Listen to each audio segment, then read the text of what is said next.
السلام علیکم ناظرین، امید کرتا ہوں آپ تمام لوگ خیر و عافیت سے ہوں گے۔ یروشلم شہر دنیا کا ایسا شہر جسے مسلمان، یہودی اور عیسائیت تین مذاہب کے اندر ایک خاص مقام حاصل ہے۔ اس شہر کا کردار قیامت کے حوالے سے بھی بہت اہمیت کا حامل ہے۔ مسلمانوں کے لیے اس شہر کی اہمیت خاص کر مسجد الاقصیٰ کا اس شہر میں موجود ہونا، جو کہ خانہ کعبہ اور مسجد نبوی کے بعد تیسرا بڑا حرم مانا جاتا ہے۔ کرسچن کی محبت اس شہر سے حضرت عیسیٰ علیہ السلام کی وجہ سے، جبکہ یہودیوں کے نزدیک اس شہر کی عظمت ان کی سب سے پہلی اور مقدس عبادت کی دیوار یہاں پر موجود ہے۔ یہودیوں کے نزدیک دیوار کے سامنے رو رو کے عبادت کرنا، دراصل وہ اپنے اس مسیحا کے انتظار میں ہے جو قیامت سے پہلے آئے گا، جس کے آنے سے نہ صرف یہودی استحکام ملے گا بلکہ یہودیوں کی حکومت پوری دنیا پر قائم ہوگی۔ ہیکل سلیمانی کی سب سے پہلے بنیاد حضرت داؤد علیہ السلام نے رکھی تھی، اور بعد میں آپ کے فرزند حضرت سلیمان علیہ السلام نے اسے ایک خوبصورت انداز کے اندر جنات کی مدد سے تعمیر کیا، اور اس کے اندر مقدس صندوق، تابوت، سکینہ بھی رکھا گیا۔ یوں اسے ہیکل سلیمانی بھی کہا جاتا ہے۔ یہودیوں کی نافرمانیوں اور ناشکری کی وجہ سے 2 مرتبہ اس مقام پر حملہ ہوا۔ پہلا حملہ بادشاہ بخت نصر نے، جبکہ دوسرا حملہ رومی بادشاہ ٹائٹس نے کیا، جس سے ہیکل سلیمانی 2 مرتبہ مکمل تباہ ہو گیا، اور مقدس صندوق و تابوت سکینہ اچانک سے غائب ہو گیا۔ یہودی قوم دنیا کے اندر در بدر ہو گئی۔ یوں اس قوم کا نہ تو کوئی وطن رہا اور نہ ہی ٹھکانہ۔ حضرت عمر فاروق رضی اللہ تعالیٰ عنہ کے دور میں یروشلم کو فتح کرنے کے بعد یہاں پر مسجد الاقصیٰ کی تعمیر کی گئی، تو یہ شہر مسلمانوں کی سلطنت میں آ گیا، جبکہ اس سے پہلے اس شہر پر ہزاروں سال سے بنی اسرائیل کا قبضہ یعنی یہودیوں کی مالکیت تھی۔ یہودی قوم کا ماننا ہے کہ جس مسیحا کا یہودی انتظار کر رہے ہیں اور دیواریں گریا کے سامنے رو رو کر دعائیں مانگتے ہیں، وہ مسیحا تب ہی آئے گا جب مسجد الاقصیٰ کو شہید کر کے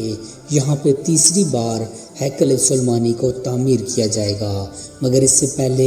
یہودیوں کو 5 سرخ رنگ کی بچھیا کی قربانی کر کے اللہ کو پیش کی جائے گی، جس کے بعد ان کا مسیحا دنیا میں آئے گا اور پوری دنیا پر یہودیوں کی حکومت قائم کر دے گا۔ جبکہ حقیقت تو یہ ہے کہ جس مسیحا کا یہودی انتظار کر رہے ہیں، اس کا ذکر تورات میں آج سے 2000 سال پہلے حضرت عیسیٰ علیہ السلام کی صورت میں اس قوم کے اندر بھیج دیا گیا تھا،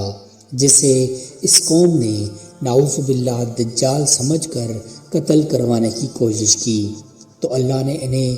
زندہ آسمانوں پر اٹھا لیا۔ یہودی اب جس مسیحا کا انتظار کر رہے ہیں، وہ دراصل ان کے اس گناہ کی سزا کے طور پر اصلی دجال ظاہر ہوگا، جسے یہ لوگ اپنا مسیحا سمجھتے ہوئے بادشاہ بنا لیں گے۔ یہودیوں نے 5 بچیوں کی قربانی مسجد الاقصیٰ کو شہید کر کے تیسری عالمی جنگ یعنی جنگ ہرمادون کی تیاری مکمل کی ہوئی ہے۔ ہر جگہ غرقت کے درختوں کا لگانا شروع کر دیا ہے۔ یہی وہ واحد درخت ہے جو رسول اللہ صلی اللہ علیہ وآلہ وسلم کی حدیث مبارکہ کے مطابق یہودیوں کو پناہ دے گا۔ دوسرا، اسرائیل کئی دہائیوں سے اس لال بچیا کا انتظار کر رہے ہیں، جو کہ آج سے ہزاروں سال پہلے یہاں پر کثرت سے موجود تھی، مگر اب یہاں پر ناپید ہو چکی ہے۔ حالانکہ اس وقت بھی دنیا میں لال رنگ کی بچیا کو تلاش کرنا کوئی اتنا مشکل کام نہیں۔ لال رنگ کی بچیا تو آسانی سے مل جاتی ہے، مگر یہودیوں کے مطابق تورات کے اندر لکھی گئی بچیا کی نشانی یہ ہوگی کہ یہ بچیا مکمل طور پر لال ہو، اس کا ایک بال بھی کسی اور رنگ کا نہ ہو، نہ تو اس کے جسم پہ کوئی نشان موجود ہو، اور نہ ہی اسے کوئی بیماری لگی ہو، اور نہ ہی کسی کام میں استعمال ہوئی ہو، جس کی عمر بھی 3 سال کے قریب ہو۔ اسرائیل میں اب بھی ایسی بچیاں موجود ہیں جو پیدائشی طور پر تو یہودیوں کی توقعات پر پوری اترتی ہیں، مگر بڑا ہوتے ہوتے وہ اپنا رنگ تبدیل کر جاتی ہیں، جنہیں قربانی کے لیے پیش نہیں کیا جا سکتا۔ یہودی قوم بڑی تیزی سے اس گائے کی تلاش جاری رکھے ہوئے ہے۔ 2022 میں یہودی ایک ایسی گائے کو تلاش کرنے میں کامیاب بھی ہو گئے جب امریکی ریاست ٹیکساس کے اندر یہ 5 لال رنگ کی بچیاں مل گئیں، جو کہ ان کی تمام تر توقعات کے مطابق، یعنی یہودیوں کے مطابق جن کا ذکر اللہ نے تورات میں بیان کیا،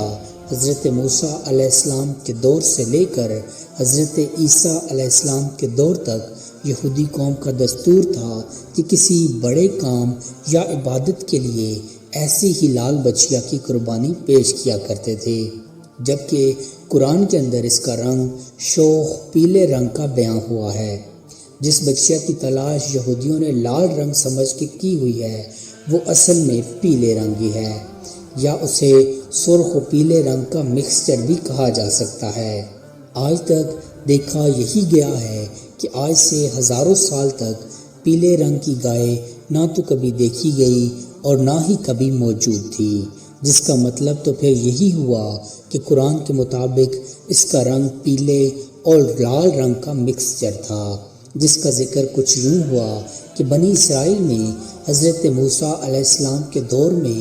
ہوئے قتل کا فیصلہ سنانے کے لیے حضرت موسیٰ علیہ السلام نے اللہ کے حکم پر اس گائے کو قربان کرنے کے لیے کہا، تاکہ یہودی قوم کے دل سے بال نامی مجسمے کی محبت کو ہمیشہ کے لیے نکالا جا سکے۔ اسی وجہ سے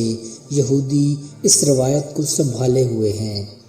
مگر حضرت عیسیٰ علیہ السلام کے آسمان میں اٹھائے جانے کے 70 برس بعد جب رومی بادشاہ ٹیکٹاس نے یروشلم پر حملہ کیا تو یہودی اپنی جانیں بچا کر تمام ملکوں میں پھیل گئے، اور اس جگہ بچ جانے والی لال گائے میں پیلے اور لال رنگ کا مکسچر پیدا ہونا شروع ہو گیا۔ 1948 میں جب سے اسرائیل ملک کا وجود بنا تو پھر سے اسرائیل نے اس بچیا کی تلاش دوبارہ سے شروع کر دی۔ آخر 2018 میں پہلی بار اسرائیل سے خبر آئی کہ وہ لال رنگ کی بچیا تو مل گئی، لیکن وہ ان کی توقعات پر پوری نہیں اتر رہی۔ اس کے بعد اسرائیل نے انہیں جینیٹیکلی طور پر پیدا کرنے کی کوشش کی، مگر انہیں ناکامی کا سامنا ہی کرنا پڑا۔ آخرکار ایک بار پھر سے 2022 میں اسرائیل کے اندر خوشی کی لہر دوڑ گئی جب انہیں 5 لال رنگ کی بچیاں مل گئیں، جنہیں اسرائیل لایا گیا اور ایک خفیہ مقام پر شفٹ کر کے ان کی دیکھ بھال شروع کر دی۔ ان کے مالک کا بیان آیا ہے کہ اس کے یہ مطلوبہ جانور بالکل پرفیکٹ ہیں، نہ ان پر کبھی کوئی بیماری آئی اور نہ ہی ان سے کوئی کام لیا گیا، اور نہ ہی کرونا کے آنے سے ان کے کانوں پہ کوئی ٹیکا لگا، جیسا کہ کرونا کے درمیان امریکہ میں لگائے گئے تھے۔ عمر کے لحاظ سے بھی ان بچیا کی عمریں 1.5 سے 2 سال کے درمیان ہیں، اور انہیں 3 سال کی عمر میں قربانی کے لیے پیش کیا جانا ہے، مگر مزید 1 سال میں ان کے اندر کوئی بیماری یا کوئی ڈیفیکٹ نہ نکلا تو بائبل کے مطابق نمبرز کی کتاب میں لکھا ہے کہ قربانی کے بعد ان بچیا کی خاک کو ہیکل کے اندر موجود پادریوں یا ربی جو کہ اس کی قربانی کرنے والا ہوگا اس کے گناہوں کو پاک کرنے کے لیے استعمال کرے۔ صرف یہاں تک ہی نہیں بلکہ اس شخص نے کبھی مردار چیز کو ہاتھ تک نہ لگایا ہو اور بالکل گناہوں سے پاک ہو۔ ایسے ہی 7 ربی یہودیوں نے سلیکٹ کر رکھے ہیں۔ صرف یہودیوں کو گائے کے جوان ہونے کا انتظار ہے، جو کہ صرف 1 سال ہے۔ اس قربانی کو ماؤنٹ اولیویا یعنی زیتون کے پہاڑ پر رکھی گئی ہے، اور یہ وہی جگہ ہے جہاں سے مسجد الاقصی کا نظارہ بالکل واضح دکھائی دیتا ہے۔ یہ پہاڑ ہر جگہ سے غرقت کے درختوں سے گھرا ہے۔ یہودی قوم اس بات کو اچھی طرح جانتی ہے کہ یہودیوں کی تورات، کرسچن کے مطابق انجیل اور مسلمانوں کی صحیح الحدیث میں واضح طور پر ایک عالمی جنگ کا اشارہ دیا گیا ہے، جو کہ حق و باطل کی واضح جنگ ہوگی، جس کا نام ہوگا ہرملادون۔ یہ جنگ اتنی سخت جنگ ہوگی کہ جس کے بارے میں رسول اللہ صلی اللہ علیہ وآلہ وسلم نے فرمایا کہ اس جنگ میں اگر کسی کے 100 بیٹے ہوں گے تو 99 قتل ہو جائیں گے۔ اس جنگ کا میدان بھی یروشلم ہی ہوگا، جس میں مسجد الاقصی کو ان قربانی کی بچیاں کو قربان کرنے کے بعد شہید کر کے تیسری مرتبہ ہیکل سلیمانی کو تعمیر کیا جائے گا۔ تو مسلم سلطنتیں ایک طرف تو کفر حکومتیں دوسری طرف مکمل ہوں گی۔ اسی وجہ سے یہودیوں پر چھایا خوف، جس سے اسرائیل مغربی طاقتوں کے ساتھ مل کر اپنے آپ کو مضبوط کرنے کی بھرپور کوشش جاری رکھے ہوئے ہے۔ رسول اللہ صلی اللہ علیہ وآلہ وسلم کا فرمان ہے کہ جب یہودی شخص کھانے کے بعد بھاگیں گے تو یہودی اس درخت کے پیچھے چھپ جائیں گے کہ جس کا نام حرکت ہے، اور اسی وجہ سے یہودی قوم اس درخت کو ہر جگہ لگاتی نظر آ رہی ہے۔ امید کرتا ہوں آپ کو ہماری آج کی ویڈیو پسند آئی ہوگی۔ مزید ایسی انفارمیٹیو ویڈیوز دیکھنے کے لیے چینل کو سبسکرائب کر لیجئے۔ جزاک اللہ خیرہ۔